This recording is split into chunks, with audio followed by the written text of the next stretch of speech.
Bad data कैसा होता है। अब डाटा की टाइप्स आ गए, डाटा किस तरह के हैं, तब वो डाटा फिर उसके बाद डिफरेंट फॉल्ट्स के डाटा आ जाएंगे। डाटा क्या क्या होते हैं, तो अब ये इसके ही बता रहे हैं कि भाई कुछ जैसे अब इस तरह का डाटा आ रहा है, बहुत दफा इस तरह का डाटा आते हैं, दिख जाते हैं। ये डाटा क्या है, ये बैड डाटा है। बैड डाटा इसके अंदर प्रॉब्लम की वजह से आ गया।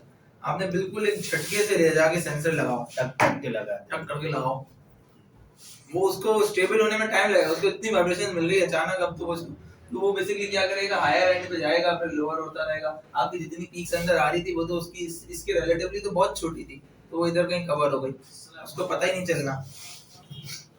आपने इस तरह का डाटा आ रहा है ना कि शुरू में बहुत हाई से शुरू हो रहा है और फिर वो नीचे डाउन हो रहा है, तो इसका मतलब बीच का सारा डाटा गायब कर देगा वो, तो वो ये बैड डाटा है।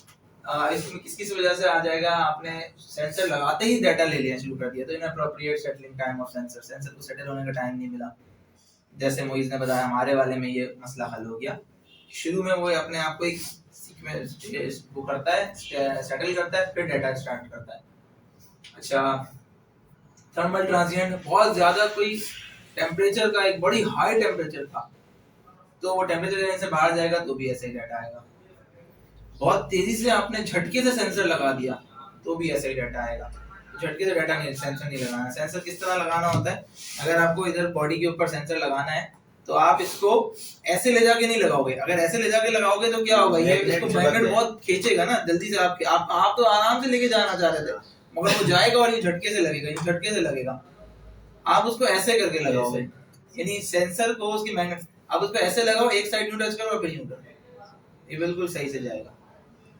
इसको ऐसे डायरेक्शन में लेके जाओ, सेंसर को यूं ले जाके यूं लगाना है, तो वो आराम से जाएगा, झटका नहीं मारेगा। वो पकड़ना टाइट से के मतलब वो, हाँ, वरना ऐसे कि नहीं कि झटके से जाए। तो आपने अपनी ग्रिप रखनी है कि मैग्नेट, सेंसर ओवरलोड होगा अगर बस सेंसर की लिमिट से क्रॉस कर रही हैं चीजें, तो फिर इस तरह का डाटा आएगा। Loose mounting, unexpected harmonics, ICP sensor problems, harmonic basic and frequency, electrical problems हैं, सेंसर में प्रॉब्लम है, किसी भी तरह के प्रॉब्लम्स होंगे, डाटा इस तरह का खराब आएगा।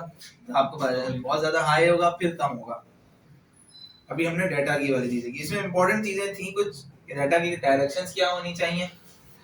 डायरेक्शंस हैं, डाटा हमने किससे इस्तेमाल करना है, एक्सेलेरोमीटर से, और फिर हमारा डाटा खराब क्या होगा। ये डाटा कलेक्शन का इम्पोर्टेंट है, और वो कलेक्शन सबको करनी पड़ती है, तो वो जो है ये सबको पता हो। अच्छा, अब टॉपिक है सिग्नल प्रोसेसिंग। अब ये थोड़ा सा खतरनाक टॉपिक है, इसको हो सकता है मैं थोड़ा स्किप कर लें। ये वो है जब आप बैकग्राउंड सिग्नल बना कैसे, सिग्नल किस किस तरह से प्रोसेस होता है, उसकी जो डिफरेंट फीचर्स हैं वो सब तमाम वो हैं। तो ये थोड़ा सा मुश्किल वाला टॉपिक होगा, ठीक है। हम हो सकता है जितना इम्पोर्टेंट है वो करें, बाकी फिर हम स्किप कर देंगे। ऐसे में जो इसकी इम्पोर्टेंट पार्ट है वो मैं डिस्कस करूंगा, बाकी कम कर देंगे। अच्छा, अब हमें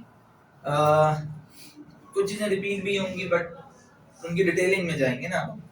अच्छा, अब हम ये सेंसर, ये एक वेव फॉर्म को कि किस तरह की मेजरमेंट्स होती हैं, तो वो बात हमने पहले भी मल्टीपल टाइम रिपीट किया है। आरएमएस, पीक और पीक टू पीक, ये तीन मेजर होती है ना। यहाँ से अगर पीक से पीक तक ले लिया पूरा, मिनिमम से एक्सट्रीम तक, आरएमएस और पीक इंपॉर्टेंट है, वो इस्तेमाल होता है। पीक टू पीक जनरली कम इस्तेमाल होगा। आरएमएस और पीक इस्तेमाल किए जा रहे होते हैं, सबसे ज्यादा कॉमन आरएमएस इस्तेमाल किया जाएगा। आरएमएस का रिलेशन पीक के साथ क्या होता है, तो वो ये होता है कि पीक √2 होता है, ये बनती इतनी है 0.707 ऑफ पीक, यानी आरएमएस पीक का 70% होता है। 0.70 का मकसद क्या है, 70% है, पीक का 70% होता है, ठीक है। अब वो हमें आरएमएस को ही करना होगा। ये कोई पूछता है, कोई बात हो रही है, तो हमारा यूनिट ऑफ मेजरमेंट वाइब्रेशन में आरएमएस ही होता है। ये था फ्रीक्वेंसी, वो टाइम डोमेन, ये जो है वो टाइम वेव फॉर्म कहलाती है। क्यों टाइम वेव फॉर्म कहलाती है, अभी भी फ्रीक्वेंसी की बात ही नहीं है, अभी ये टाइम वेव फॉर्म क्यों कहलाती है, क्योंकि हम उसको टाइम के हिसाब से, ये टाइम के हिसाब से है, टाइम वर्सेस एम्पलीट्यूड है। जो एक्स एक्सिस में है ना, वो इम्पोर्टेंट पार्ट है, वो है टाइम, कितने टाइम के बाद, कितने टाइम के, ये साइकिल बता रहे हैं बेसिकली, एक रोटेशन ही है। यूं चीज स्टार्ट हुई है, यहाँ तक पहुंची, एक साइकिल पूरी हुई है, इसने एक चक्कर घूमा है। तो ये एक चक्कर कितने टाइम में घूम रहा है, ये टाइम है, और ये उसका एम्पलीट्यूड है, कितना बड़ा चक्कर कटा लिया है। एक राउंड, एक रोटेशन पूरे कितने टाइम में हुआ है, ये टाइम वर्सेस एम्पलीट्यूड का ग्राफ है। ये इंपॉर्टेंट है। सेंसर सबसे पहले यही उठाएगा, उसको और कुछ नहीं पता, उसको सिर्फ टाइम और एम्पलीट्यूड, दो चीजें चाहिए, टाइम और एम्पलीट्यूड। अब वो टाइम और एम्पलीट्यूड का उसने डाटा दे दिया सही, उसके बाद सेंसर का काम खत्म है। अब सारा काम है सॉफ्टवेयर का। वो सिग्नल को प्रोसेस वो करता है, वो उसको प्रोसेस करता है कि उसने उससे आगे क्या निकालना है, उसको कैसे बनाना है, वो फिर अलग करता है। सिग्नल जो सबसे पहला काम उसके अंदर करता है वो ये करता है, उसको फास्ट फोरियर ट्रांसफॉर्म करता है, वो उसे कन्वर्ट करता है फ्रीक्वेंसी के अंदर। हमें उसके फ्रीक्वेंसी के ग्राफ देखना शुरू हो जाता है। हाँ, वो एफएफटी कहलाती है। हमें फ्रीक्वेंसी के ग्राफ देखना शुरू हो जाते हैं, उसमें नीचे एक्स एक्सिस में फ्रीक्वेंसी आ जाती है और फिर पीक बनना शुरू हो जाएंगी। ठीक है, तो हमारा टाइम वेव फॉर्म ही कन्वर्ट होता है फ्रीक्वेंसी के अंदर। टाइम वेव फॉर्म को पढ़ना मुश्किल होता है, ये बड़ा कॉम्प्लेक्स हो जाता है, बहुत सारे सिग्नल्स एक दूसरे के साथ मिल जाते हैं, फ्रीक्वेंसी में अलग अलग हो जाते हैं वो, हर फ्रीक्वेंसी वाइज। फ्रीक्वेंसी और टाइम का रिलेशनशिप भी बताया, फ्रीक्वेंसी और टाइम का इनवर्स रिलेशनशिप होता है। ये फ्रीक्वेंसी क्या होती है कि कितने रोटेशन पूरे हुए हैं एक एक सेकंड के अंदर, एक सेकंड में कितने रोटेशन पूरे हुए हैं, वही फ्रीक्वेंसी है। तो वो इस तरह फ्रीक्वेंसी का स्केल बन जाता है। अब ये इक्वेशन से आपका काम नहीं है। फिर एक टॉपिक आता है विंडोइंग। विंडोइंग क्या करती है, सिग्नल, अब ये सिग्नल प्रोसेसिंग का एनालाइजर के काम है। विंडोइंग जो है वो सिग्नल को आपको एक जो टाइम वेव फॉर्म होता है उसको आपको कट करना पड़ता है। एक जगह स्टार्ट हुआ, कट हुआ, फिर दूसरा सिग्नल, यानी एक सिग्नल को उसका एंड ऑफ स्टार्टिंग और एंडिंग पॉइंट बनाना पड़ता है, वो विंडोइंग के थ्रू होता है। विंडो उसको कुछ ना कुछ थोड़ा सा उसका काटता है उसको, मतलब तो उसके काटने के तरीके होते हैं, वो तरीके हैं ये सारे। नहीं, अब ये सब सिग्नल प्रोसेसिंग के ताल्लुक है। सिग्नल को स्टार्ट या एंड देना है ना आपने, तो वो स्टार्ट और एंड देना होता है। ये इसका हमारे एनालिसिस से ताल्लुक नहीं है, ये सिग्नल प्रोसेसिंग का ताल्लुक है। और इसमें डिफरेंट तरह के फिर होते हैं, जब एडवांस बहुत जाए तो फिर हम आते हैं कि भाई हमें इस तरह की विंडोइंग की, तो वो बहुत माइनर सा एरर करता है। यानी नहीं, अगर आपका एक्चुअल में 2 है 2 मिलीमीटर पर सेकंड, तो विंडोइंग की वजह से 1.99998 कुछ हो गया होगा, बहुत आखिर में जाकर 0.0 उसका कुछ कम हुआ है। मगर हुआ क्या कि उसने वो उसको एक सिग्नल की फॉर्म शक्ल बना दी। अगर सिग्नल की शक्ल नहीं बनती तो फिर वो एक अलग तरह, उसका स्टार्टिंग पॉइंट स्टार्ट नहीं होता, स्टार्ट ही कहीं ऊपर से हुआ है। स्टार्ट तो 0 से होना है ना उसने, तो उसको नीचे लेके आए, स्टार्ट 0 से करवाया, एंड 0 पे करवाया। एक्चुअली स्टार्ट 0 और एंड पे नहीं हो रहा, तो ये विंडोइंग करता है। तो विंडोइंग के मल्टीपल तरीके होते हैं, बट वो जो है अब हम बस हमारे मोस्ट वाइब्रेशन एनालिसिस में मोस्ट कॉमन है हैनिंग विंडो। वो हैनिंग विंडो होती है। अगर कहीं ऐसी बात होती है तो फिर ये सब चीजें टर्म्स हैं इंपॉर्टेंट, जिससे आपका ये समझ में आए कि आपको इसकी बेसिक नॉलेज है। क्योंकि विंडोइंग अगर कोई और तरह की इस्तेमाल हुई हुई है तो सिग्नल चेंज गलत हो जाएगा। तो हैनिंग विंडो इस्तेमाल होती है डिफॉल्ट, बाय डिफॉल्ट हमारे सारे सिस्टम्स में हैनिंग विंडो इस्तेमाल हुई हुई है, कोई और विंडो इस्तेमाल नहीं करते। ये बहुत सारी डिफरेंट तरह की, क्योंकि ये सारी कहानियां सारे सिग्नल्स और तरह की है। वेव फॉर्म सिर्फ वाइब्रेशन में नहीं होता, ये साउंड में भी हर जगह होता है, ये इलेक्ट्रिकल सिग्नल्स में भी होता है। तो वो हर किसी के अंदर ये जनरलाइज्ड है, सबके लिए है वैसे ये, मगर हम सिर्फ वाइब्रेशन के हद तक लेके आ रहे हैं। तो हैनिंग विंडो इस्तेमाल होती है। विंडोइंग की वजह से ऐसे हुआ, देखो ये सिग्नल था, इसने इसका शुरू और एंड बना दिया, ये विंडोइंग नहीं किया था। नहीं वो चीज नहीं है, मतलब बिल्कुल अलग कहानी है। एक दो चीजों को नहीं मिला हो, टॉपिक्स थे बिल्कुल अलग अलग टर्म्स हैं सारी, जो अगर मिलती भी है तो भी उनका उनसे ताल्लुक नहीं है, वो मिल रही है एक दूसरे से, उसका मसला वो नहीं है, सबके अपने अलग पर्पस है। तो कहीं भी जो डाटा आए वो उसको उसके अपने हिसाब से ही बात होगी बस। ये डाटा था, इस डाटा को इसने विंडोइंग की तो ऐसे लग गया, हैनिंग विंडो लगी है और दोनों एंड्स पे उसको 0 एम्पलीट्यूड कर दिया। फिल्टर्स, अब फिल्टर्स लगते हैं, enveloping it's form of filtering. Filter लगाए जा रहे होते हैं कि भाई आपको कोई खास तरह का डाटा चाहिए, खास तरह का डाटा आपके काम का नहीं है, अब ये फिल्टर क्या है। तो हर सिस्टम में एक हम फिल्टर ही करके डाटा ले रहे होते हैं। बिल्कुल शुरू का डाटा काम का नहीं होता, बिल्कुल शुरू का डाटा बस काम का नहीं होता, और कुछ जगहों पे हमारा बहुत ज्यादा हाई वाला डाटा भी काम का नहीं होता। ठीक है, बहुत हाई पे चले जाएंगे वो भी काम का नहीं है, विंड वेलोसिटी है उसके लिए। तो हम शुरू वाला डाटा को कैसे हटाते हैं, अच्छा, अब फिल्टर्स होते हैं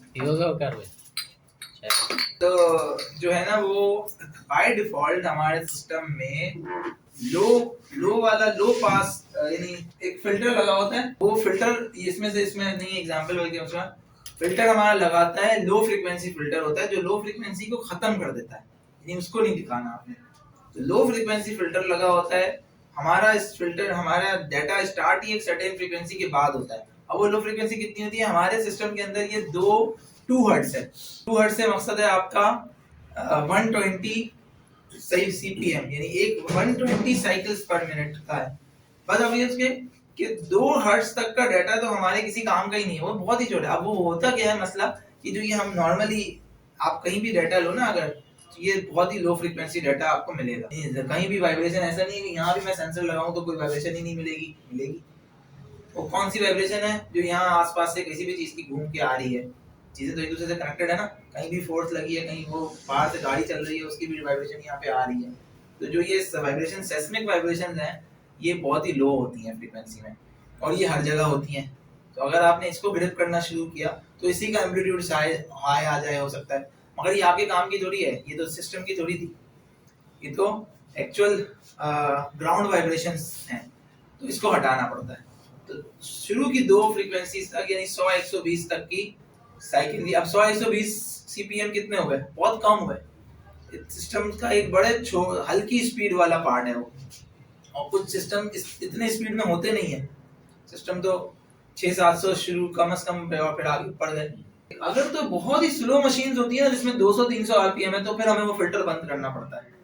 अगर हम उसने फिल्टर के साथ लगे हुए डाटा ले लिया तो फिर वो वाइब्रेशन कम शो करेगा क्योंकि आपने उसका मेजर पार्ट उसका बंद कर दिया था। अब ऐसा नहीं है कि 300 की मशीन वाले पे 300 पे ही डाटा आएगा, वो उसके नीचे भी डाटा आएगा। 1500 वाली मशीन पे उससे नीचे भी डाटा आएगा, और नीचे कितना होगा वो उसके नियरेस्ट वाले में ज्यादा होगा, बहुत नीचे नहीं आएगा। अच्छा, अगर कहीं गियरबॉक्स इन्वॉल्व हुआ है तो उसकी आउटपुट तो मतलब बहुत कम भी होती है, 35 आरपीएम की आ रही है, तो उसको हम वो कंसीडर करेंगे। उसमें बेसिकली ये हम ये बस एक्नॉलेज करेंगे कि भाई लो स्पीड पे वाइब्रेशन का डाटा इतना इफेक्टिव नहीं होता, तो हम इसकी आउटपुट को फोकस नहीं कर रहे, हम उसके इनपुट को देखते हुए ले रहे हैं। मगर क्योंकि वो इनपुट और आउटपुट का कॉम्बिनेशन है, हाई और लो स्पीड है, तो जो हाई स्पीड वाले से है उससे भी पता चल जाएगा कि भाई कोई प्रॉब्लम है।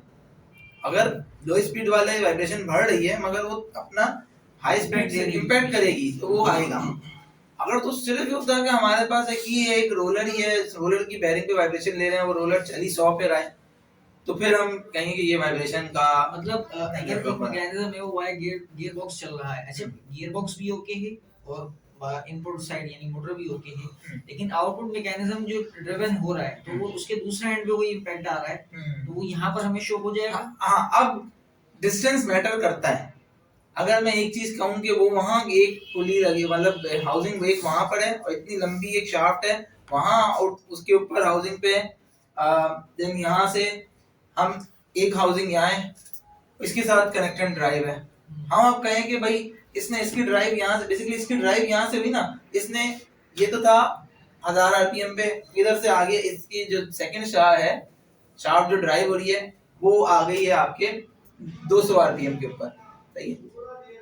तो अब ये इस बेयरिंग हाउसिंग की पिक्चर तो शायद इधर तक आ जाएगी कि इससे डाटा लूं या मैं इससे डाटा ले रहा हूँ। अगर मैं कहूँ कि मैं 1000 वाले पे डाटा ले रहा हूँ ना, तो हाउसिंग का दोनों कनेक्शन है या उसका एक है, एक ही गियर के ऊपर है एक बेयरिंग के ऊपर है, ये दोनों चीजें, तो मैं इस पे डाटा ले रहा हूँ तो मेरे पास इन दोनों की पिक्चर तो आ जाएगी। मगर अब मैं कहूँ उस वाले की पिक्चर मैं उस पे जाके लेता हूँ 200 पे, उस पे भी इसकी गियर की या उसकी पिक्चर सही मिल रही हो तो वहां नहीं है, वो नहीं मिलेगी क्योंकि वहां कोई हाई स्पीड कोई ऑब्जेक्ट ही नहीं था, वो इतना लो स्पीड था कि वहां उसका डाटा तो इग्नोर, उसका डाटा खुद ही खराब हो गया। और यहाँ तक का सेकंड ये इतना लंबा जो डिस्टेंस था यहाँ का डाटा वहां तक नहीं पहुंचा, मतलब हो सकता है ड्राइविंग साइड में वो सिग्नल ही हमारा सुना, हाँ तो सिग्नल लॉस हो जाएंगे, जो सिग्नल कम होके देखेंगे तो आपको इग्नोर हो जाए, आपको लगेगा ही नहीं ये मसला, उसकी वैल्यूज कम दिखेंगी। तो फिल्टर लगाने पड़ते हैं, कुछ लो स्पीड फिल्टर लगे हुए होते हैं बाय डिफॉल्ट सिस्टम में। अगर लो स्पीड आपको डाटा लेना होता है तो वो बंद करना पड़ता है, तो वो low pass filter low speed filter जो है वो यूज है। अच्छा, अब जनरली ये फिल्टर की 4 टाइप्स हैं। ये टाइप्स पहले पुराने ये एसकेएफ वगैरह इस्तेमाल करता था इस तरह की फिल्टरिंग। अब हमें इस तरह की फिल्टरिंग नहीं करनी पड़ती। पहले मैकेनिकल फिल्टर्स होते थे सेंसर्स के अंदर, अब वो प्रोग्रामेबल होता है या वो प्रोग्रामिंग से ये सॉफ्टवेयर के थ्रू ही कर रही होती हैं चीजें। तो लो पास फिल्टर, अब ये फिल्टर्स क्या है? फिल्टर बस ये लो पास फिल्टर का मकसद ये है कि वो सिर्फ और सिर्फ किसी लो फ्रीक्वेंसीज के डाटा को जाने दे, बाकी वो खत्म कर देगा। तो लो पास फिल्टर हमारे काम का नहीं है, हम तो इसका रिवर्स काम करते हैं। बैंड पास फिल्टर एक खास तरह के बैंड को ही खास दिखाए कि भाई इतने से इतने तक की फ्रीक्वेंसीज का डाटा ले और उसका हमें वैल्यू दे, तो बैंड पास फिल्टर हो गया, खास बैंड को पास कर रहा है। लो पास लो को पास कर रहा है। बैंड स्टॉप फिल्टर किसी एक खास बैंड को स्टॉप कर रहा है। तो हमारा जो मैंने बात की कि हमारा एनालाइजर करता है, वो ये करता है कि भाई उसको कहते हैं कि भाई 0 से 2 हर्ट्ज तक का फिल्टर लगा दो, तो वो बैंड को स्टॉप कर रहा है, एक खास बैंड को उसने स्टॉप कर दिया, उसके आगे का डाटा ले लेगा। हाई पास फिल्टर एक खास हाई को पास करना है, खाली खाली हाई वाले को पास करके दिखा। ये एनवेलपिंग में भी होती है, एनवेलपिंग हाई वाले को ही पकड़ता है और फिर उसको बेहतर करता है। अब ये उसकी एग्जांपल दी है, ये वाला पास, इसने पास बैंड है, ये स्टॉप कर दिया। एक आपने कहा कि भाई बैंड स्टॉप, उसने 2 बार, एक मतलब सिर्फ ये वाला बैंड को पास करा, उससे कहा कि इससे कम हो या इससे ज्यादा हो उसको नहीं लेना, खाली इस बैंड को पास करना है। रिजेक्ट फिल्टर है, तो आप किसी भी जिसको आपने पास करवाना है खास फ्रीक्वेंसीज को, बस उसको बता दिया भाई ये वाली को जाने दे, कुछ भी दे दे, स्टार्टिंग एंडिंग कुछ भी देना है ना 2 हिस्सों में कि भाई इतने को जाने दे, इतने को बस, इतने को रोक दे, इसका डाटा हमें नहीं चाहिए, इसका डाटा हमें चाहिए। तो ये इस तरह करते हैं बैंड फिल्टर। ये डिफरेंट तरह की टेस्टिंग में किए जा रहे होते हैं। अभी एडवांस एनालिसिस में आ गए, उसके आगे डिफरेंट तरह के फिल्टर लगते गए। अब tracking filter, tracking filter generally ये जो टैको है, ये ट्रैकिंग फिल्टर के तौर पे काम कर रहा होता है। खास स्पीड को फिल्टर करना है, उतने स्पीड को लेना है और उस स्पीड के मल्टीप्लायर्स। तो ट्रैकिंग फिल्टर क्या करते हैं कि वो फिक्स स्पीड के साथ कि भाई 1x का फिल्टर करना है, तो 1x 2x 3x उसकी 1x के मतलब रनिंग स्पीड को ही फिल्टर करेगा। सैम्पलिंग, अच्छा अब आपका ये वही है, शायद कुछ चीजें काम की हों तुम लोगों की, शायद ना भी हो। डाटा जो है वो तो ऐसे है ना, यूं बन रहा है,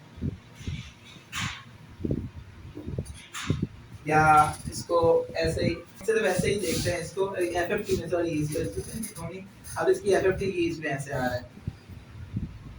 अच्छा अब पॉइंट ये, बेसिकली सेंसर क्या करता है, सेंसर किसी एक टाइम पे एक वैल्यू ले रहा होता है, तो उसने एक वैल्यू ली, फॉर एग्जांपल उसने एक वैल्यू इधर ली, एक वैल्यू इधर ली, ये बीच की वैल्यूज क्या हो रही हैं, इसके इग्नोर हो रही है, ये इग्नोर हो रही होती हैं। ये इस टाइम पे एक डाटा वैल्यूज ले रहा है, ठीक है। अब इसने जितनी ये वैल्यूज लेता गया ना, जितना ज्यादा वैल्यूज ली उतना ही उसको फिर ये मिलाएगा, लाइन बना के उसको एक पूरा बनाएगा, बार बार डाटा लेता रहेगा जितने ज्यादा उसने लिए। तो बस सैम्पलिंग क्या होती है, बेसिकली सेंसर ये जो बेसिकली रिलेशन है कि ये कैसे बनता है, ये इसका पूरा यूं, सेंसर को तो नहीं देख रहा कुछ, सेंसर एक टाइम में एक डाटा पॉइंट दे रहा है, उसने यहाँ पे इसको देखा, उसने यहाँ पे उसका पॉइंट लगा दिया, अगला थोड़ी देर के बाद दोबारा लिया, उसने उसका पॉइंट लगा दिया, इतनी जल्दी जल्दी वो देख के अब वो उसको पूरा एक सिग्नल बना देता है। अब वो सिग्नल जितना अच्छा होगा, जितना ये ज्यादा पॉइंट होंगे, ये रेजोल्यूशन भी कहलाती है, यही सैम्पलिंग है इसके कि भाई कितना ज्यादा अपने जैसे एक इमेज बेहतर कैसे होती है हमारी, जो हम कैमरास में भी ले रहे होते हैं, कि जितने ज्यादा उसके अंदर पॉइंट्स आपने लिए तो उतने पिक्सेल्स अच्छे होते हैं, जितने पिक्सल कम हो तो पिक्चर ही नहीं बन पाई पूरी। तो ये भी यही काम हो रहा होता है, इतने ज्यादा सैम्पलिंग कर रहा होता है, और जितनी ज्यादा हाँ वो नीचे भी उसी इस पे ही है, इसी तरह से है, सिग्नल वैसे ही बन रहा होगा। अगर हम एक साइड पे बता रहे हैं कि बस वो एक तरह से सिग्नल ऐसे ही बन रहा होगा, ठीक है।